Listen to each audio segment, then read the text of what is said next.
we will be discussing mental health from the angle of how academic pressures can affect mental health in youth. Today's guest is Tiana, and our highlight researcher and filmer is Belle and Ryan.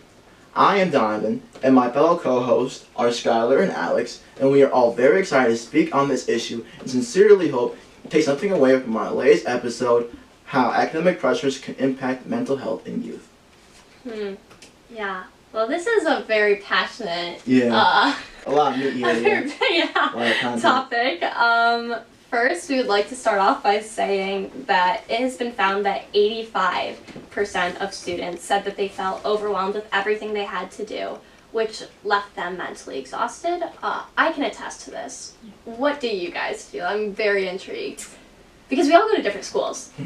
Because it's not just like schoolwork, it's also having to like balance like your family and your social life and also like after school things. But at the end of the day, it's so stressful. I definitely. Yeah, I feel you on that one. I mean, I think, a lot of that really stems from, like, teachers, like, they just, like, dump a lot of stuff on. They dump a lot of stuff on you, and you got, especially around this time, and I think in this, now that I'm 17, I'm, like, a junior, and I have all these things going on, I think it really reflects on, like, my younger years, and I thought it was stressful, but not really, it was not, because now we have all, I think a lot of things are riding on us. I think like people are telling us that our futures are like, oh, if you don't do this, if you don't score this on the SAT, or you don't do this, your whole future is going to go this way instead of going this way, and that's a lot of stress on a teenager. I think that's to be told that one bad test score or one bad grade can affect their entire future is a lot to handle. Yeah, for me, what you said, like expectations of the youth is, that I feel like it could like contribute a lot to teen mental health. So yeah, I agree with you on that point. Yeah. Did you guys take your SAT yet? Yeah, I took it. I think 3 days ago. Oh wow! Yeah, the Wednesday one. Yeah. How did it go? For me, I feel like I did good for the math part. I don't know about the English part, so. Yeah. I thought it was easier than I thought it would be because I had not taken a full test since 9th grade. And so my 9th grade memory is like, oh, the math is still challenging. But I'm like, it wasn't. It was, I had to think about it. But I'm also like, my friends get mad at me because I have narcolepsy, which means I have tendency to fall asleep if I don't use my prescriptions. And with that, I have a 504. It means I get extended time, so I get 2 days to do my SAT. And so I get like a lot more time, so it kind of eases a lot of that stress. But yeah, I feel bad for people that have to like go straight through it. It's like. Yeah. You guys cause I know especially for me leading up to the SAT, like this entire like past month, cause I make it home like at 6:00. I'd study for the SAT and then I'd go to sleep. And sometimes I'd wake up and be like, I didn't even eat dinner. I didn't even say hi to my mom yet. And I'd just be like, what did I do with my... And then after the SAT, I remember leaving out of like my school and like, that was not worth it. It's not. Yeah, I feel you. I feel like there's a false narrative. I think that's why a lot of students get trapped. But I remember and my mom put me in some SAT program in 8th grade or whatever. The speaker said that there's a false narrative that contributes to, even, I think he might even said mental health, that on pressure is that you have to go home and to do like 3-4 hours every day leading up to the SAT. Well, he said actually if you put in like 20-25 minutes every single day, even starting at the beginning of your, from maybe the beginning of your 11th grade year, you will do well. It's like it's a false narrative. You gotta put all these a horrendous amount of hours into studying and taking up your time and pressure, and that's just not the case. And then you really have to ask yourself, like, where does that stem from? Like, why are we told this? Why is it why are we being put more pressure than necessary to do well? Yeah, that's really interesting. And when I read this stat of 85% of people, I was like, why not 100%? Because it seems that everyone around me is like stressed all the time. And I don't know if you guys experience this, but it's like when I talk to my friends about school or ACT, SAT, or what we're doing for summer, it's like this stigma, like who's doing more, or who's scoring better, who has a better GPA, or who's taking harder classes, or who's, you know, doing all these things outside of school. Yeah. And I think that that's a little bit difficult for me to navigate. I don't know if you guys have experienced that, but just like, it's a mind-boggling thing because you want to tell your friends things, but at the same time, it's like uncomfortable. You don't know how they're going to respond. They'll be like, oh, you only got a 1400. One of the good things that maybe the pandemic did reveal, like colleges understand now that that's not, the SAT is not a good judge of someone's intelligence. And I think with that realization, I think that will be maybe one de-stressor, you know, out of the whole wide category of, you know, stress and academic pressure. I think that might be one thing that might be changing for the good, is that colleges are like, oh, we're not going to, you know, force you to take a standardized test to get into our school anymore. I think that's actually better. I think it's healthier for students. Yeah, for me, like what you said on how SAT basically limits someone's potential. So, yeah, I just agree on the fact that like we should be just kind of like directing to like how colleges see you as a person. Exactly. Yeah, so yeah, I think it's just very important to see that. No, I agree, and I think it's like, it's hard for me to see my friends stressing and feel myself stressing because it's like, and even with you guys, it's like I know you're all amazing people, and so it's hard for me to like hear that you're experiencing this stress. Obviously, I feel it validating that everyone, you know, is experiencing like, oh my God, I have to get into this school.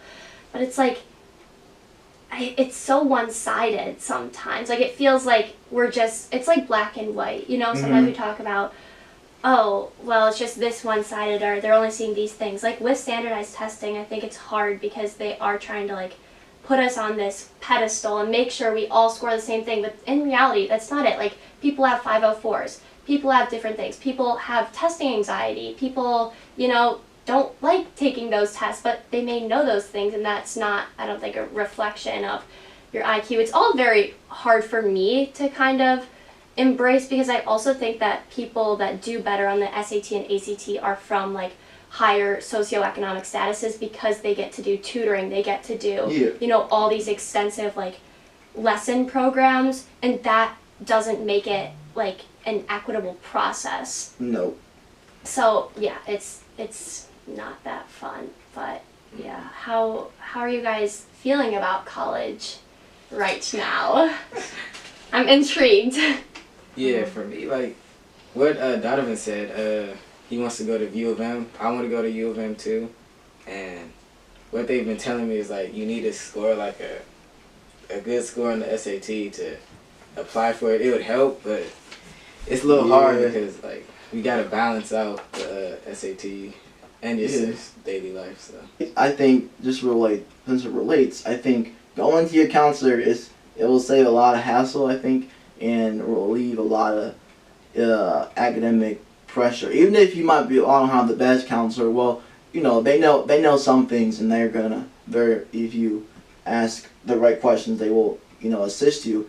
And like if I hadn't asked my counselor, like, you know, oh, I'm like, well, like, what, has anyone gotten in without SAT? And she's like, well, actually, let me double check. And she's like, oh, actually, like, the data came in March, and like 50% of applicants got in without an SAT score, and just the required essay, they're a really good GPA in extracurriculars. Yeah, for me, the like socioeconomic parts of academics,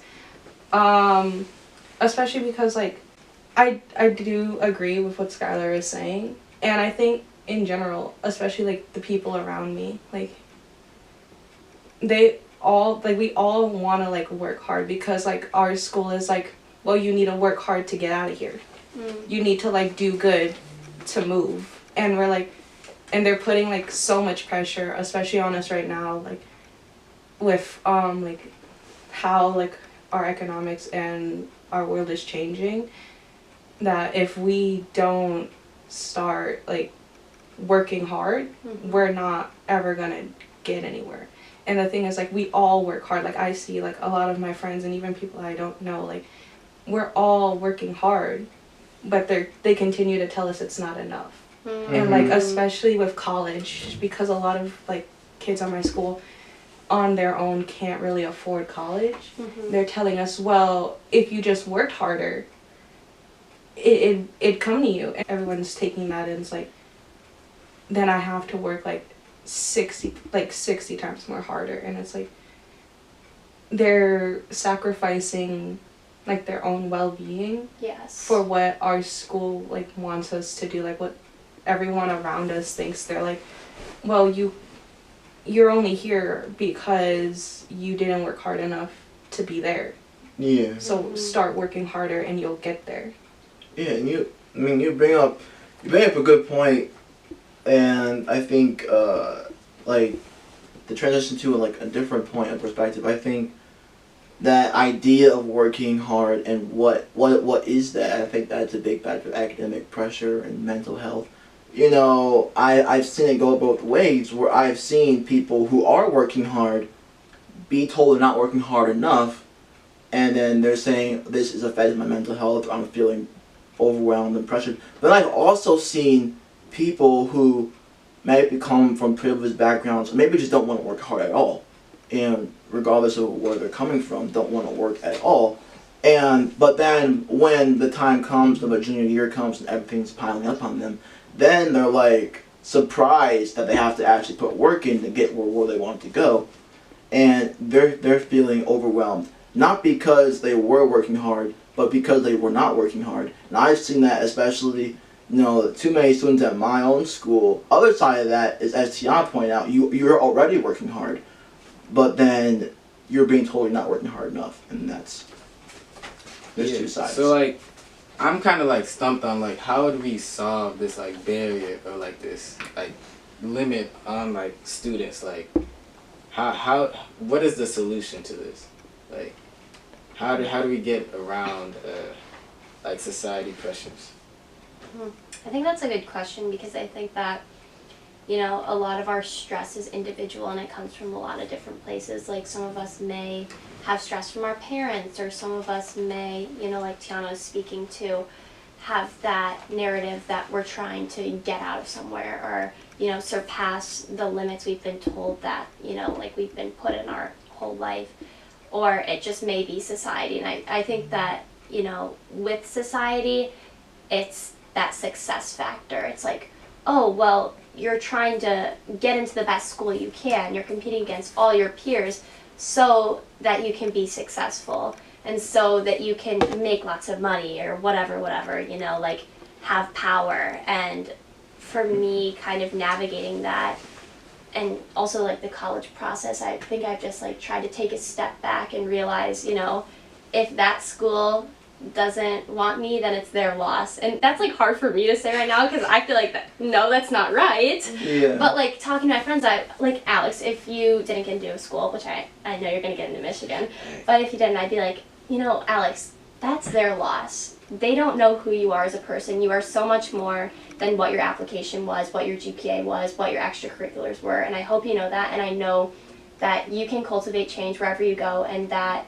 what school you go to is not going to define you, and it's not going to determine your future. So I think that that's like what we have to escape, but it's also hard because we're all like feeling that, Yeah, I think we have something, beautiful called the internet, that, people decades ago, they didn't, you would have to know someone personally who might be going to a Harvard or a U of M in order to know what the culture was and what the expectations were. But now you can look up, what are the GPA requirements? What do I need to do? Is the SAT required at this school? Because maybe it's test optional. You don't, and then so that when you have, I think, authoritative figures, people telling you in your schools, you need to work hard. You're not working hard enough. You can be like, no, I have control over my own circumstances, and I have done research, and I know that I am on the right track. I am going to go where I need to go, and you're not going to change that. And that's a lot. I think a lot of times, students, that perspective, I think lacking. I think that's what's going to help students. I think that's a very powerful tool. I think in general as well, like we as a society need to stop putting children in boxes. Mm-hmm. Someone may think that they're working enough for their goal, and somebody might see them like not working as hard as another person, but their goals might be totally different. Mm-hmm. Society will put the one that's not working as hard and label them as lazy, which isn't fair. They're not. And like there's just like these labels that they're putting on like teenagers, Yeah. Mm-hmm. and it's not like fair because they don't know our stories. Like like Skylar was saying, like there's so much more to us than just what we offer on a college application Mhm. or a job application. Mm-hmm. And like unless they truly get to like take the time and understand like what each kid has individually and what they want to like achieve, we shouldn't be like labeling just like random boxes on them based on what like we want them to be.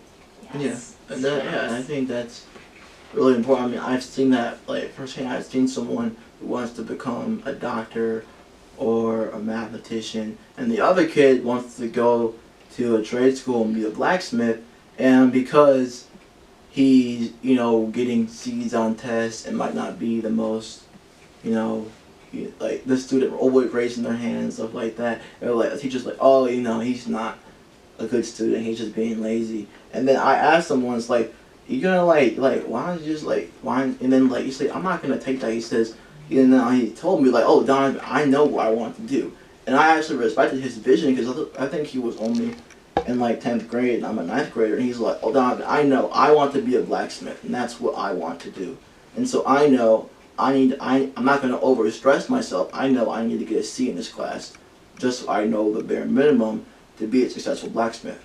And it's just kind of like you were saying, just because he was doing less, he had a entirely different goal than someone else.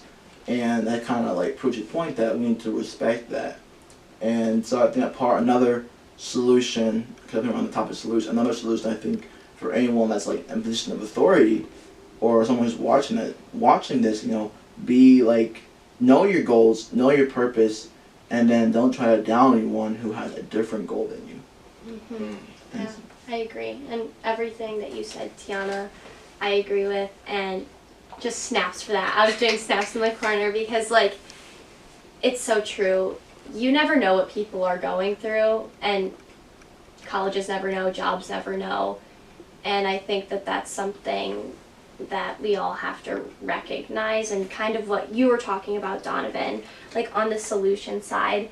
I think that just knowing that if you don't go to a certain college, it's not the end of the world, or if you don't get an A on the test, it's not the end of the world. Like, we are not perfect human beings, and in the end, although that may be hard to accept, for me that's a little bit hard to accept sometimes. Like, if I don't do well, I'm like, dude, how? Like, after studying for so long or something like that.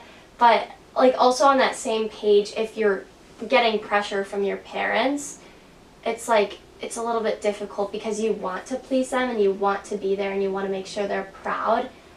But a solution would maybe be, like talking to your friends and knowing within yourself what you want to do. I think that that's something that's very important, and knowing that your mental health is so important and that overworking yourself is not the solution. Like, studying 16 hours for a test, or like, I don't know about you guys, but at Cranbrook I feel like there's definitely a culture of staying up till 3 a.m. then you're cool.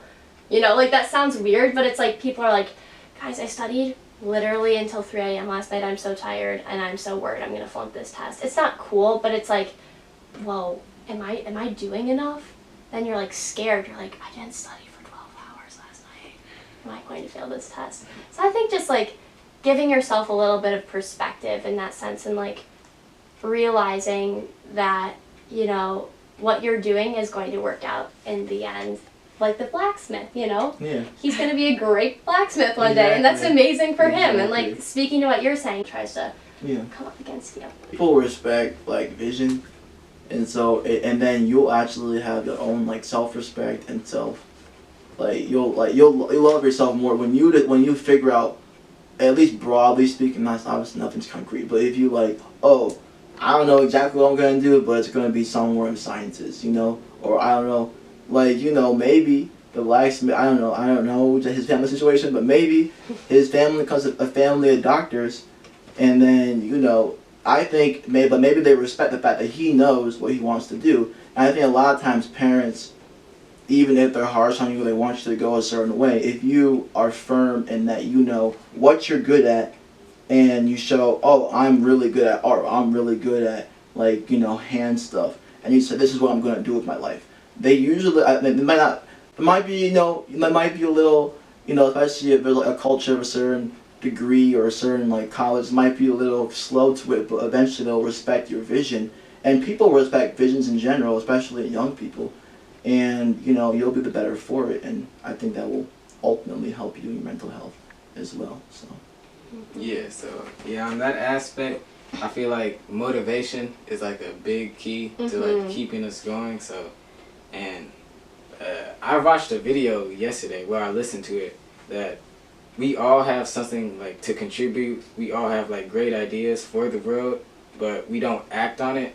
And like what Donovan said, saying how we need this like goal, we need this firm like goal to go to. So we need that motivation, and the motivation sometimes doesn't come, but we need to force ourselves to get to that goal. So we just got to keep on like striving to go for that goal. So Yes, I love that. Well, thank you, Tiana, so much for joining us. Do you have anything else to say? Thank you so much. Any final thoughts? For anyone watching and like they do feel like stressed or overwhelmed, remember that it'll always be like quality over quantity. And like you deserve a break. Like you deserve to treat yourself well, and you deserve to be able to smile in your life.